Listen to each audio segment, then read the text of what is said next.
Assalamualaikum warahmatullahi wabarakatuh.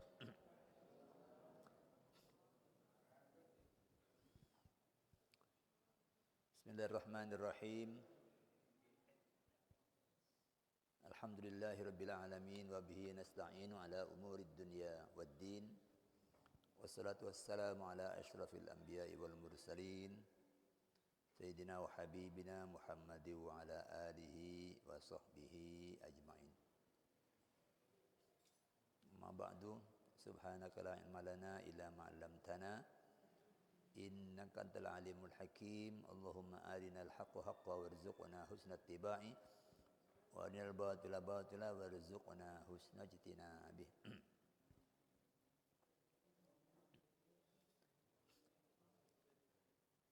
Para jamaah, Bapak Ibu sekalian rahimakumullah.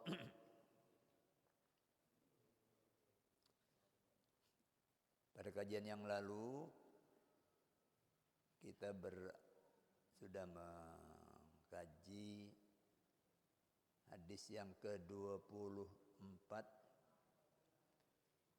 sampai dengan 27 ya. Di dalam bab keutamaan lapar dan kesederhanaan hidup.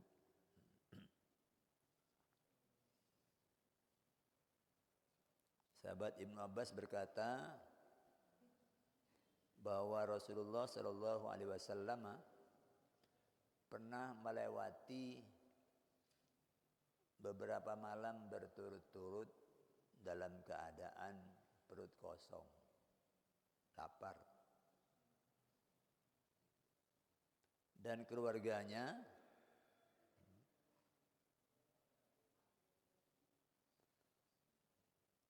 tidak mendapatkan makan malam.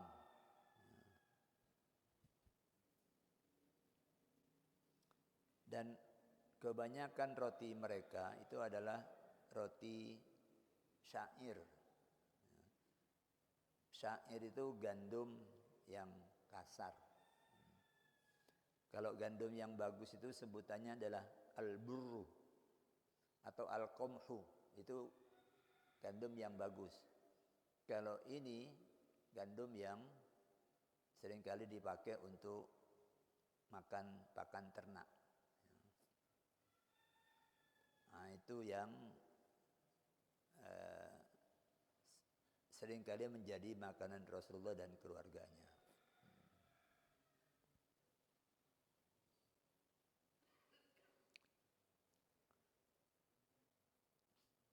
Hadis yang ke-25,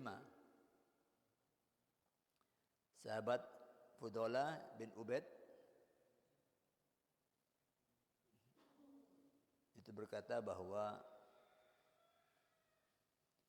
Kanjeng Rasul Shallallahu Alaihi Wasallam pernah salat bersama orang-orang, lalu beberapa laki-laki jatuh tersungkur dari posisi mereka saat berdiri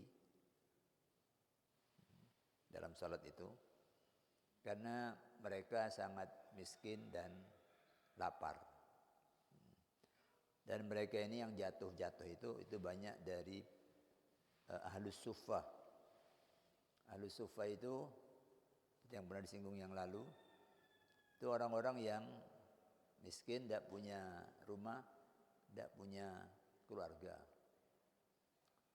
Nah, di Madinah pada zaman itu Kanjeng Rasul membangunkan tempat, ya bangun dalam makna bukan bangun kayak kita sekarang, ya. Karena tutup atasnya itu ya dari pelepah kurma. Posisinya kalau sekarang, dulu kan di awal-awal masuk Madinah itu Ka'bah itu apa? Kiblat itu menghadap ke utara, ke Palestina. Itu sampai 16 bulan. Nah, Kanjeng Rasul ketika masih di Mekah. Ka'bahnya ya kiblatnya ya ke Palestina, ke Baitul Maqdis. Tapi beliau itu ngambil posisi di selatan Ka'bah. Salatnya menghadap ke utara. Itu karena kepingin menghadap Ka'bah perintahnya ke Baitul Maqdis, tapi beliau ingin menghadap Ka'bah karena yang merupakan peninggalan dari leluhur beliau yaitu Nabiullah Ismail dan Ibrahim, ya Baitullah itu. Tapi begitu pindah ke Madinah, Madinah itu di utara, Mekah di selatan. Lah menghadap ke Baitul Maqdis berarti membelakangi Ka'bah. Nah, di Madinah itu banyak orang-orang Yahudi yang dikenal dengan Ahlul Kitab. Orang-orang Yahudi ini itu tidak berkenan mengikuti Muhammad karena nabi terakhir yang diharap-harapkan itu ternyata kok bukan dari turunan Israel, bukan dari kalangan Bani Israel. Bani Israel itu nyambungnya ke Nabi Ibrahim itu melalui Nabi Ishak. Jadi Nabi Yakub itu nama lainnya adalah Israel. Israel itu maknanya hamba Allah. Hamba Allah. Tapi sekarang nama itu tidak tercermin sebagai nama Abdullah, ya. Karena pekerjanya bikin onar di muka bumi. Ya. Nah, karena menghadap ke utara, akhirnya orang-orang Yahudi itu meledek.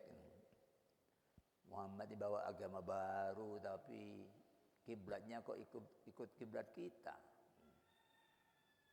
Ya nanti lihatlah, tidak lama lagi dia akan ikut agama kita. Nabi itu makin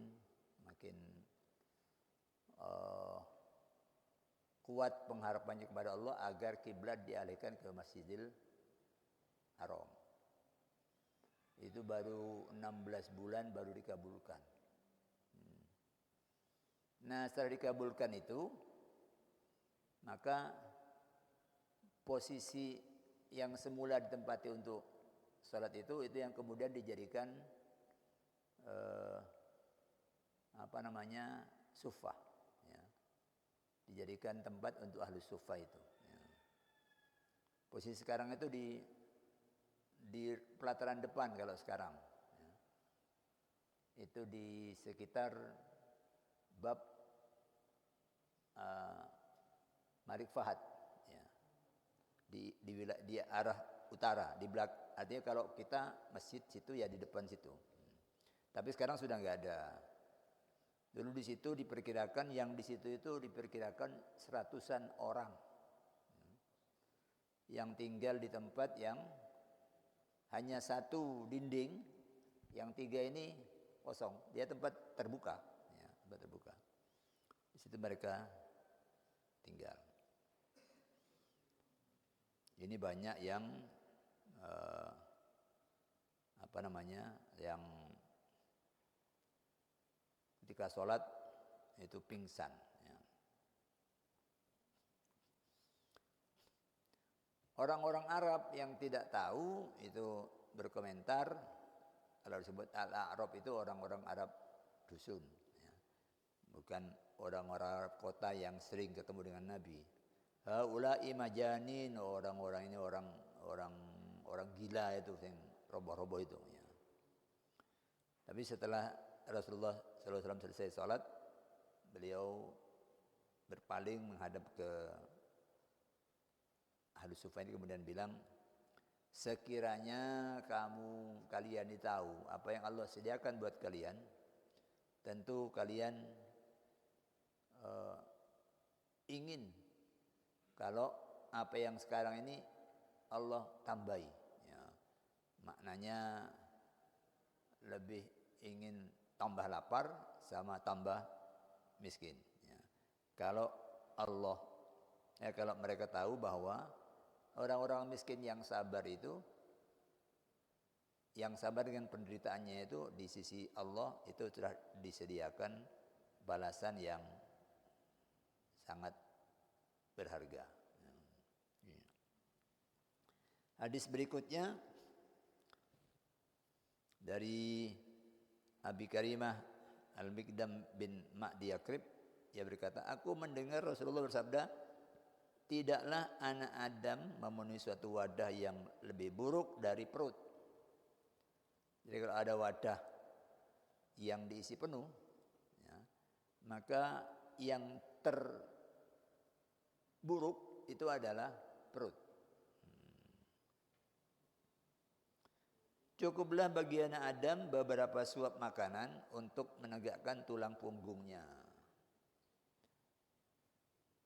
Jika memang harus lebih, ya, maka sepertiga untuk makanannya, sepertiga untuk minumannya, dan sepertiga untuk nafasnya. Tapi ini cara makan yang tidak populer. Di zaman yang sudah makmur seperti ini, cara makan begini ini, cara makannya orang yang berada di dalam saran dokter. Ya, baru makan model begini. Ditimbang Pak ya, Bapak sekian, terus minumnya sekian. Gitu. Kalau yang sehat-sehat, biasanya kadang-kadang sampai, bukan kadang, memang banyak yang piringnya aja tidak bersih, ya. Saking sudah warak, ya. Coba kalau makan itu yang ada sedikit, oh pasti ambil semua itu, ya. Ambil semua. Ini pokoknya ini pemandangan di mana-mana, ya. Saya kemarin hadir di Banten, ya begitu juga. Di tempat-tempat piring itu sisanya banyak.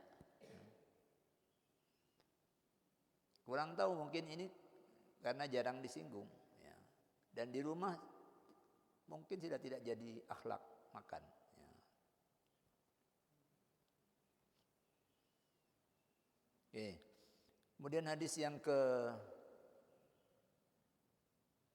27 dari sahabat Abu Umamah Iyas bin Tha'labah Al-Ansari. Dia berkata, suatu hari para sahabat Rasulullah membicarakan dunia di hadapan beliau. Barangkali, kalau kita punya ini, mungkin begitu, ya, mungkin begitu. Ya. Di depan Nabi bicara soal dunia, oleh Nabi diingatkan, tidaklah kalian mendengar. Apa kalian tidak mendengar? Diulang 2 kali. Sungguh hidup sederhana itu bagian dari iman. Sungguh hidup sederhana itu bagian dari iman. Ini yang dimaksud oleh Nabi adalah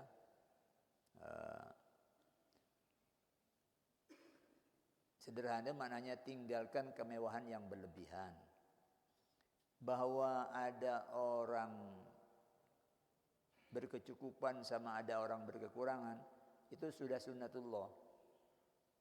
Jadi Allah yang menyatakan, huwallazi faddala ba'dukum ala ba'din fir rizqi. Dialah Allah yang telah membuat sebagian kalian lebih unggul dibanding yang lain dalam hal rezeki. Jadi pasti ada orang berkecukupan itu. Tapi hidup sederhana itu maknanya jangan berlebihan. Kadang ada orang beli wadah Gucci mahal, jumlahnya banyak, dijejer-jejer. Ya cuma dijejer aja. Itu perlu nyopo. jejer, itu hanya untuk konsumsi mata. Ya bukan berarti orang itu tidak boleh ada yang indah, tapi yang jangan berlebihan. Ya, jangan berlebihan. Orang numpuk-numpuk, kadang ada hobi-hobi yang aneh, numpuk-numpuk barang. Saya pernah baca seseorang di luar negeri, itu cucunya baru tahu setelah dia meninggal. Kalau di lantai 2 itu ada koleksi boneka. Boneka yang dia beli dari berbagai negara. Raknya banyak. Ditoto raknya banyak.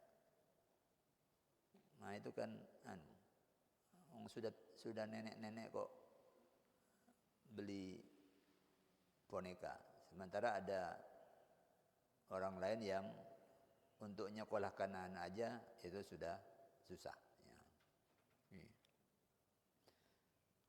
Jadi hidup sederhana itu bagian dari iman. Maknanya kalau orang beriman, walaupun dia sukihnya itu wajar-wajar aja. Ya. Wajar-wajar aja. Ya. Tidak kemudian menghadirkan hiasan, pakai baju, pakai perhiasan segala macam yang berlebihan. Ya. Okay. Jadi pesan Nabi tadi bukan berarti dunia harus miskin semua. Tidak, yang soke itu wajar-wajar aja. Ya. Jangan berlebih dalam kemewahan. Oke, itu yang lalu. Kita lanjut ke hadis yang ke-28. An Abi Abdullah Jabir bin Abdullah radhiyallahu anhuma. Dari Jabir bin Abdullah, qala ia berkata, ba'athana Rasulullah sallallahu alaihi wasallam, Kanjeng Rasul mengutus kami, mengirim kami, wa amara alaina Aba Ubaidah radhiyallahu anhu, dan beliau menunjuk Abu Ubaidah sebagai amir, sebagai pemimpin rombongan itu. Kalau begini ini, itu pada zaman itu adalah pengiriman pasukan. Natalaqqa iran li Quraisyin. Kami diutus untuk mengadakan pengintaian terhadap kafilah Quraisy. Quraisy itu kan di Mekah selatan. Sementara dulu jalur perdagangan itu di utara, di Syam, ya, Suriah, ya, di utara. Nah ini ada rombongan Quraisy bawa rombongan unta yang itu berisi mereka membawa bahan makanan ke Mekah. Ya. Nah Nabi ngutus ini. Yang diutus itu banyak, jumlahnya 300 orang. Ya. Itu diutus oleh beliau untuk menuju ke kampung Juhainah. Juhainah itu arahnya kalau dari Madinah kan agak jauh dari laut. Itu ke barat kemudian ke selatan. Ada di pinggir laut. Kalau sekarang namanya Robil, tempat itu namanya Robil. Kenapa Nabi ngirim pasukan itu? Apa beliau mau nyegat? Enggak. Itu mau mengadakan pengawasan jangan sampai rombongan ini diganggu oleh orang-orang Juhainah. Khawatir diserang. Kenapa dijaga? Karena ini terjadi setelah Nabi menandatangani perjanjian damai, gencatan senjata dengan Quraisy selama 10 tahun. Jadi jangan sampai rombongan ini kemudian diserang. Kalau diserang oleh sekutu Nabi nanti dipandang, orang Islam dipandang melanggar perjanjian damai. Nah, ternyata aman. Nah, jadi 300 orang itu menyampaikan ke Juhaina, karena Juhaina ini bersekutu dengan Nabi. Dia adalah kabilah besar yang menjadi pengikut Muhammad. Perjanjian damai itu tahun ke-6 Hijriah, perjanjian Hudaybiyah namanya. Nah, ini terjadi setelah itu. Aman ya. Nah. Wa zawwadna jiraban min tamrin. Beliau itu memberi bekal kami itu 1 kantong kurma. 300 orang beliau ngasih 1 kantong kurma. Ya. Jadi lam yajid lana ghairahu. Kanjeng Rasul sudah tidak punya yang lain, tidak menemukan yang lain untuk bekal. Ya hanya itu, 1 kantong kurma itu. Fakana Abu Ubaidah yu'tina tamratan. Abu Ubaidah memberikan kepada kami, setiap orang itu dikasih 1 kurma. Ya mungkin sekantongnya itu ya mungkin ya 3 kilo atau 4 kilo aja. Kalau masing-masing orang dapat 1, berarti ya 300-an kurma, butir kurma. Fakila, lalu ada yang nanya ke Jabir yang menceritakan ini. Kaifa kuntum tasnauna biha? Apa yang kalian perbuat dengan kurma yang 1 itu? Qala namassuha kama yamassus sabi. Ya, kami jadikan permen. Kami hisap seperti anak kecil yang belum punya gigi menghisap itu. Ya. Kalau kita kan kalau kurma langsung digigit, dalamnya dibuang. Enggak, ini dikulum seperti permen. Ya. Tsumma nasrabu 'alaiha minal ma. Lalu setelah itu kami kasih minum air. Fatakfina yaumana ilal lail. Nah, 1 kurma itu cukup untuk hari itu sampai malam. Nah, iya yang dimut. Ya, dimut kan suwi. Ya. Kemudian bakuna nadribu mi'siyana al-khabat. Dan kami sepanjang jalan itu memukul dengan tongkat kami. Al-khabat itu daun dari pohon yang tumbuh di padang pasir. Yang itu secara umum dikenal itu makan unta. Ya. Nah, tapi ini menempuh perjalanan zaman itu 5 hari menuju kampung Juhaina itu 5 hari. Bekalnya cuma 1 butir dari Nabi. Masing-masing orang juga mungkin punya, tapi 5 hari itu bukan perjalanan. Iya, 5 hari sekarang kalau naik kereta enak, ada makanan tersedia. Tapi ini naik unta. Kalau sekarang 275 kilo dari Madinah itu. Berarti dulu kalau 5 hari itu ya sekitar 45 kilo per hari dengan perjalanan unta. Jadi kata Jabir, kami pukulkan tongkat-tongkat kami itu ke pohon itu, lalu kami basahi, lalu kami makan. Bisa dibayangkan ini. Ya itulah kesulitan di angkatan kaum muslimin yang pertama. Lalu kata Jabir, wa antalaqna ala sahilil bahri.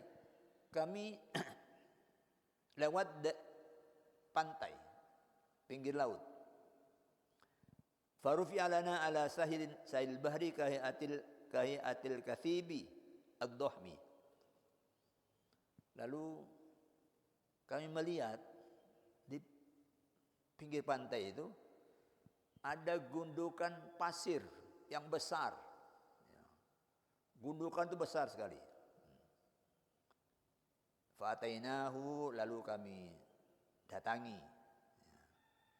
Fa idza hiya dabbatun, ternyata yang kelihatan seperti gundukan pasir itu adalah binatang. Tud'a al-ambar, yang disebut dengan al-ambar. Itu ternyata binatang laut yang besar.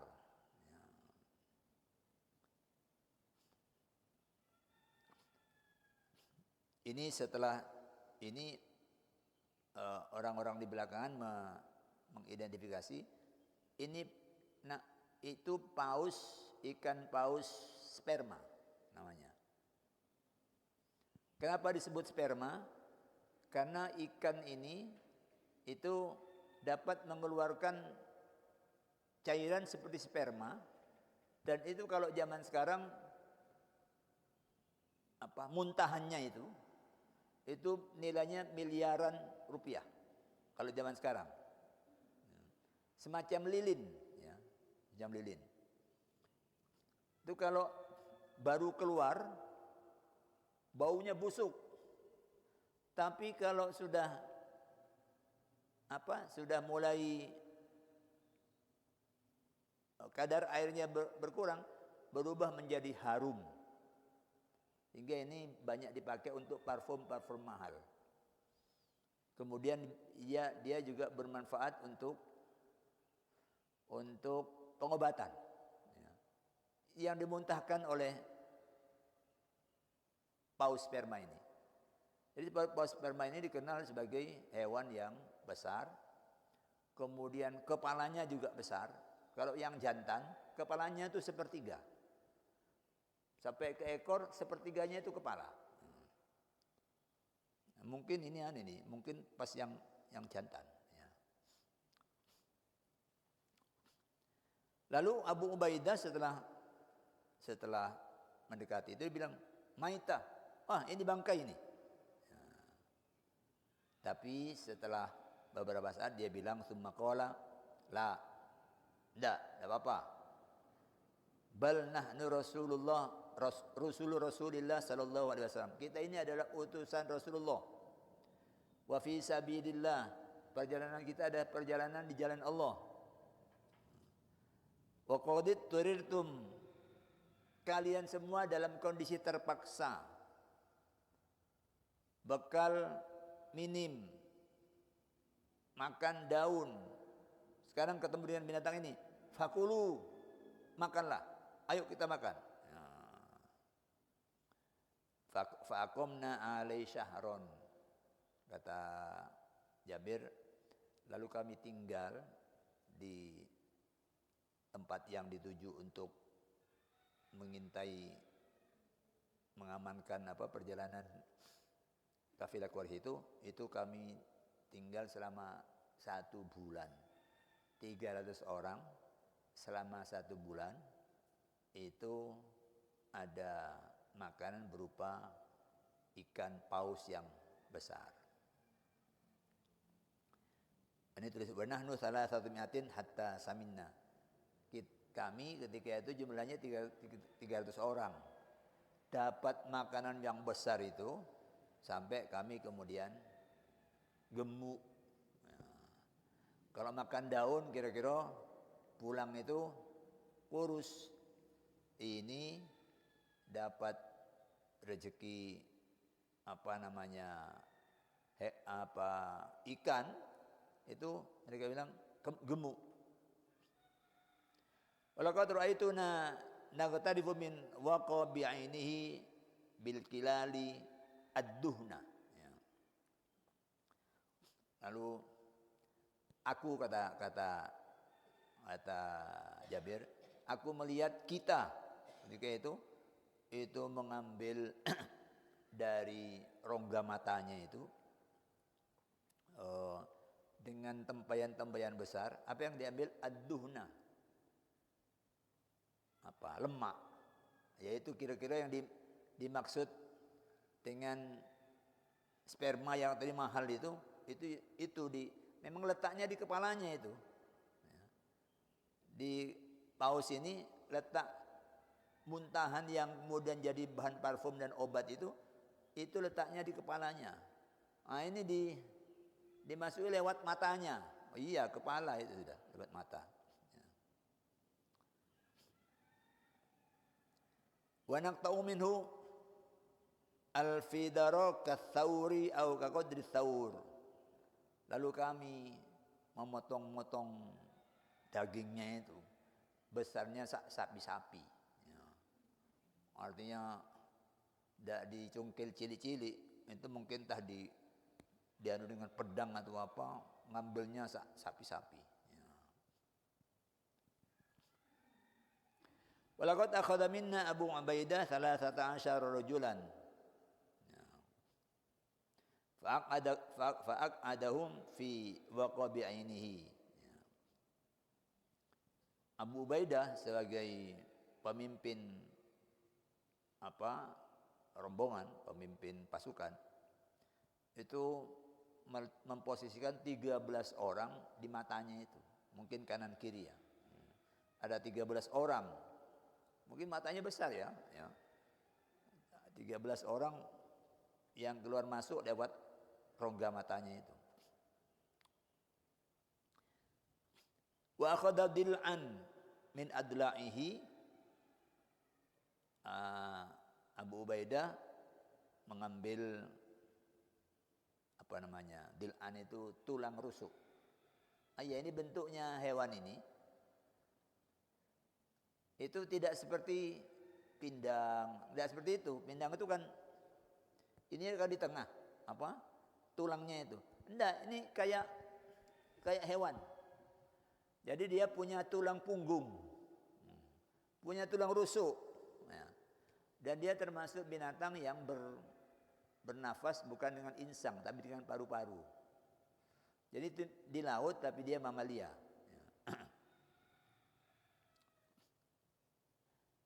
Jadi yang diceritakan ini akhirnya ketemu, ini hewan paus sperma. Ya.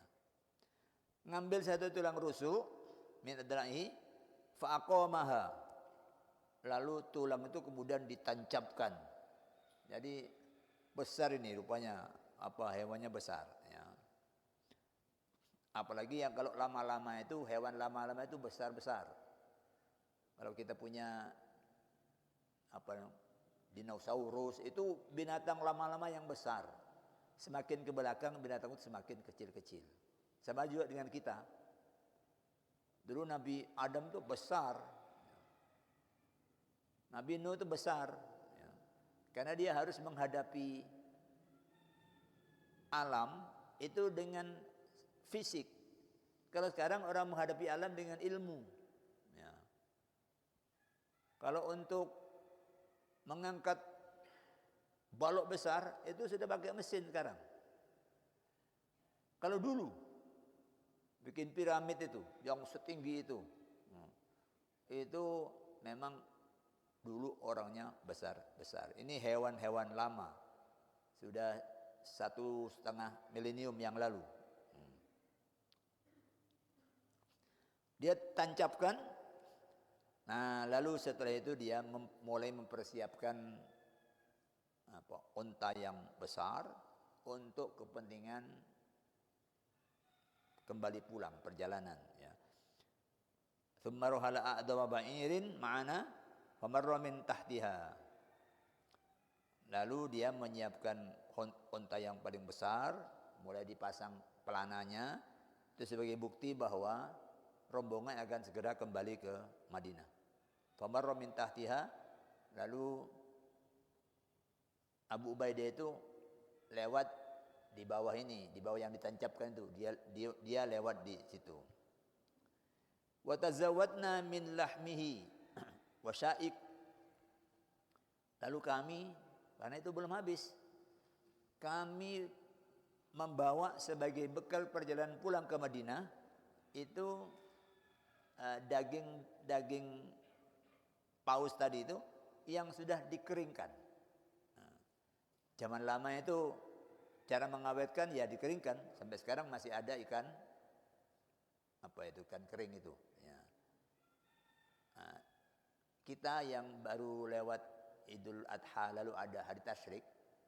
Jadi hari tasyrik itu maknanya hari pengeringan daging. Dulu tidak ada kulkas. Jadi cara mengawetkan daging itu dijemur jadi dendeng. Ya. Jadi hari tasyrik itu adalah hari pendendengan. Makna asalnya itu hari pendendengan. Kenapa disebut tasyrik? Saroko itu jemur di bawah matahari. Ya. Dia bawa kering-kering. Falamma qadimna al-Madinata. Setelah kami tiba di Madinah, ataina Rasulullah sallallahu alaihi wasallam. Kami datang menemui Rasulullah. Pada karena dari kelahu lalu kami ceritakan itu. Ceritakan sesuatu yang luar biasa ini dapat rezeki besar berupa hewan yang sangat besar. Dan Rasulullah berkomentar, huwa rizqun akhrajahullahu lakum. Itu adalah rezeki yang Allah keluarkan buat kalian. Berangkat dalam keadaan lapar di sana, tidak memberatkan penduduk sekitar, ada makanan berupa hewan yang itu kan hewan kandas ya, ke pinggir laut, laut merah. Tapi Nabi kemudian nanya, fahal ma'akum min lahmihi syai'un? Apakah kalian masih bawa dagingnya? Patut imuna, kalau bawa, ya kalian bisa ngasih makan kita. Artinya bagi-bagilah oleh-oleh. Ya. Farsalna ila Rasulullah sallallahu alaihi wasallam, lalu kami kirimkan sebagiannya kepada Rasulullah. Fa'akalahu, Rasulullah memakannya. Kaitannya dengan bangkai tadi itu, ya ini hewan laut itu halal walaupun tidak ya memang tidak perlu disembelih. Hewan laut itu halal. Ya. Jadi ada sahabat yang pernah nanya ke Rasulullah, ya Rasulullah, saya naik perahu di laut. Bekal kami air itu tidak cukup. Apakah boleh kami berwudu dengan air laut? Rasulullah menjawab, apa? Al-hillu maitatuhu at-tahur ma'hu wal hillu maitatuhu. Air laut itu airnya suci, bangkainya halal. Maka kita kalau beli ikan kan enggak pernah disembelih kan? Ya. Dia itu kalau di pasar itu kalau lele kan ditutup, tok, gitu. Sudah, dia duduk kepalanya, dia sudah tidak bergerak lagi, masuk bungkus. Sampai rumah dicuci, digoreng, dikasih bumbu, digoreng. Tidak disembelih, enggak, ya. Karena bangkai laut itu halal. Ya. Nah,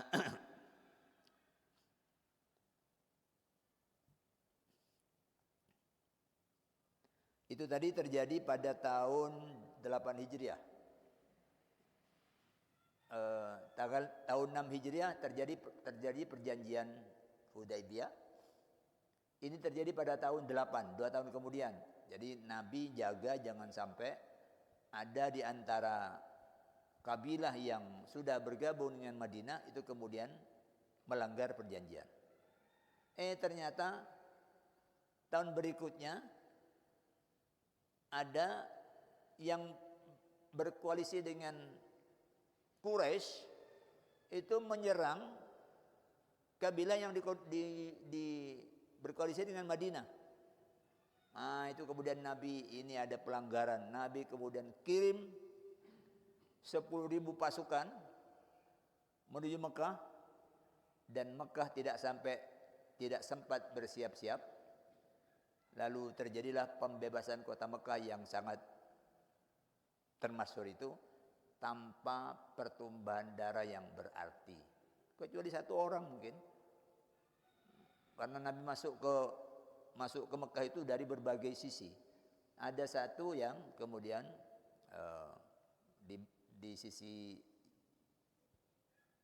yang kemudian ada yang terbunuh, tapi oleh Nabi dibayar tebusannya, ya, bayar tebusannya.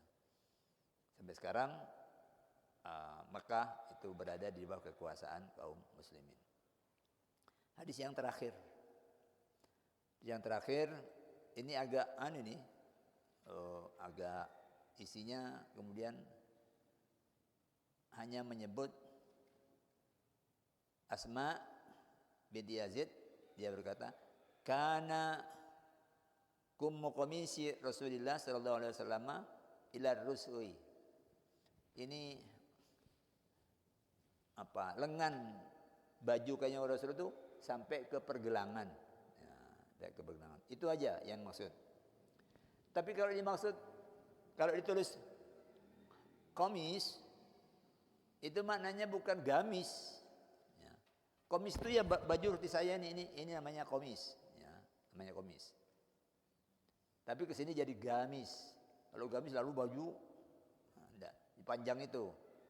Ya, qamis itu bukan itu. Ya baju luar bagian atas kayak gini, itu lengannya panjang sampai ke pergelangan. Kalau yang laki-laki yang panjang itu namanya jubbah, ya, bukan gamis.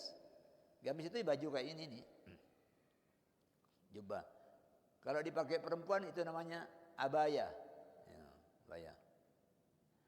Kalau yang bentuknya ini nutup, memang dia pakaian luar sampai bawah, yang biasa dipakai oleh orang-orang Arab sehari-hari itu namanya thawb, as-thawbu. Mereka nyebut thawb. Orang sini menyebutnya top. Ya, saya beli top. Itu jadi bukan top itu. Thawbun, as-thawbu. Kita maknanya baju. Ya. Baju Arab itu yang sampai ke bawah, lengannya panjang, sininya biasanya ada leher kancingan itu namanya thawb. Kita nyebutnya top. Ya. Itu kemudian ada namanya hibroh, Nabi yang suka ini, itu dari Yaman. Itu ya semacam ini, tapi garis-garis.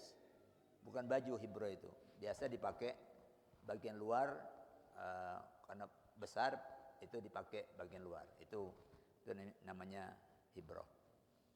Nah, Nabi itu pakaiannya bermacam-macam. Nabi yang paling suka itu jubah Qatar. Dari Qatar itu bagian timur dari Saudi. Yang beliau paling suka itu yang dari Qatar. Kalau yang selendang yang hibroh itu yang dari Yaman. Beliau paling suka.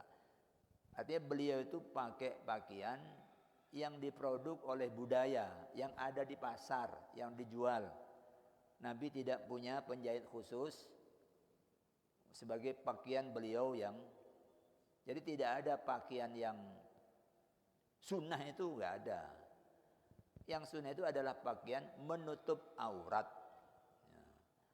Modelnya mau seperti apa, itu terserah. Pokoknya menutup aurat, tidak menonjolkan aurat, tidak ketat, tidak transparan. Ya, tidak transparan. Ya. Jadi itu. Jadi kalau pakai ini ganjaran lebih besar, ini karena pakaian Nabi. Enggak, Nabi itu belinya di pasar. Bahkan Nabi dapat hadiah dari Romawi, ya, dari Romawi, dipakai oleh beliau itu, jubah Romawi itu. Bukan berarti jubah Romawi menjadi sunnah. Ya. Enggak, dari manapun, yang orang Cina silakan pakai modelnya Cina, yang Jawa silakan pakai modelnya Jawa. Yang penting nutup aurat, tidak transparan, tidak ketat. Ya. Oke. Saya kira itu kajian kita pagi hari ini berkenaan dengan ini. Masih ada hadis yang juga panjang setelah ini. Itu menyangkut mirip-mirip seperti ini. Ini lapar kemudian dapat apa?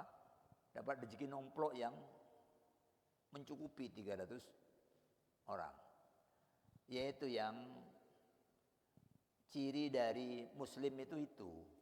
Jadi, kalau sudah dapat perintah, tidak usah mikir, iki gue mangan opo. Yang Nabi Ibrahim yang dipuji itu, yaitu diperintah bawa anaknya, enggak mikir. Di sana ditempatkan di tempat yang tidak ada pohon, tidak ada penduduk, tidak ada, hanya dikasih tempat kemah. Hajar sama ibu Hajar sama Ismail ditinggal di situ. Nabi Ibrahim pamit, tidak noleh dia, noleh. Ibu Hajar di belakang ngejar. Ya Ibrahim, ini perintah Allah atau bukan? Atau maumu? Ketika Ibrahim bilang, ya perintah Allah. Hajar kembali. Kalau Allah perintahkan, aku percaya dia tidak akan menyia-nyiakan kami. Jadi ini Muslim yang sejati itu seperti itu. Kalau Allah perintahkan, tidak mikir. Ini aku dikasih oleh Allah kecukupan. Besok diperintah kurban, nggak mikir. Nanti anakku butuh ini, ya apa kalau nggak mikir itu. Allah perintahkan, lakukan. Dia yang mengatur rezeki. Oke, saya kira itu. Kita kalau ada pertanyaan, monggo kalau ada. Kalau tidak ada, mari kita tutup dengan hamdalah. Alhamdulillahirabbil alamin. Aqulu qouli hadza wa astaghfirullah li wa lakum. Wassalamualaikum warahmatullahi wabarakatuh.